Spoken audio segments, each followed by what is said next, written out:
Medina की एक ठंडी शाम थी। सूरज ढल चुका था और मस्जिद ए नबवी की मीनारों पर अजान की गूंज गूंज रही थी। रसूलुल्लाह अपने कमरे में बैठे अपनी प्यारी बेटी फातिमा ज़हरा रजी अल्लाह ताला अन्हा के बारे में सोच रहे थे। वो फातिमा जिन्हें लोग सैयदतुन निसा इल जन्नह कहते हैं, यानी जन्नत की औरतों की सरदार। एक दिन रसूलुल्लाह मदीना की गलियों से गुजर रहे थे। उन्होंने देखा कि फातिमा का घर बहुत सादा है, दीवारें मिट्टी की और अंदर चूल्हे पर सिर्फ थोड़ा सा आटा रखा है। उन्होंने दरवाजा खटखटाया। फातिमा ने मुस्कुराकर कहा, या अब्बा जान, आइए, घर में बरकत आ जाएगी। रसूलुल्लाह अंदर दाखिल हुए। देखा कि घर में खाने को कुछ नहीं था। उन्होंने फातिमा से पूछा, बेटी, कुछ खाया नहीं क्या?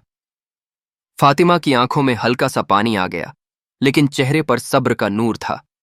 वो बोलीं, अब्बा जाने, वो जान, 3 दिन से अली रजी अल्लाहु अन्हु और मैं सिर्फ पानी पर हैं, लेकिन हमने कभी अल्लाह से शिकवा नहीं किया। रसूलुल्लाह की आंखों में आंसू आ गए। उन्होंने अपना हाथ उठाकर दुआ की, हैरना मिताने अल्लाह, मेरी इस बेटी पर रहमत नाजिल कर। जैसे वो सब्र करती है वैसे ही मेरी उम्मत को सब्र अता कर। कुछ दिन बाद का वाकया, हजरत अली रजी अल्लाहु अन्हु एक दिन खेत में काम कर रहे थे। पसीने से तरबतर थके हुए घर लौटे। घर में देखा कि फातिमा ज़हरा चक्की पीस रही हैं और उनकी हथेलियां छिल गई हैं। अली ने कहा, फातिमा, रसूलुल्लाह के पास चलो, उनसे कहो कि तुम्हें कोई नौकरानी दे दें।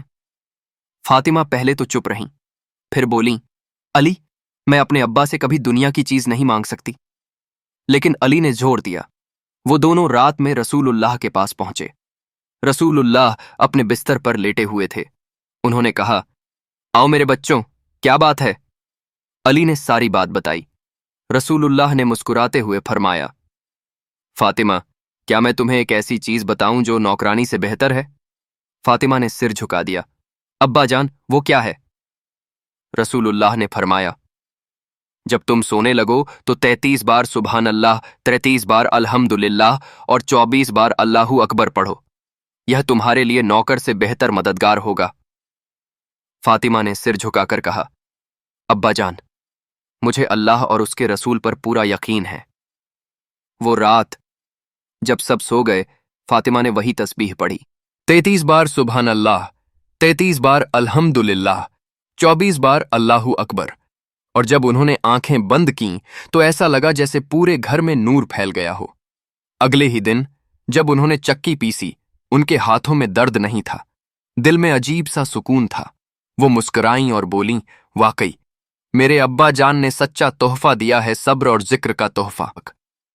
मेरे प्यारे दोस्तों, हजरत फातिमा ज़हरा रजी अल्लाहु ताला अन्हा की जिंदगी हमें ये सिखाती है कि इंसान की असली ताकत उसके सब्र और अल्लाह पर भरोसे में है। दौलत नहीं, बल्कि जिक्र ए इलाही ही वो खजाना है जो दिलों को सुकून देता है। रसूलुल्लाह ने अपनी बेटी को सोने की नौकरानी नहीं, बल्कि जिक्र की दौलत दी, और यही दौलत थी जिसने फातिमा को जन्नत की औरतों की सरदार बना दिया।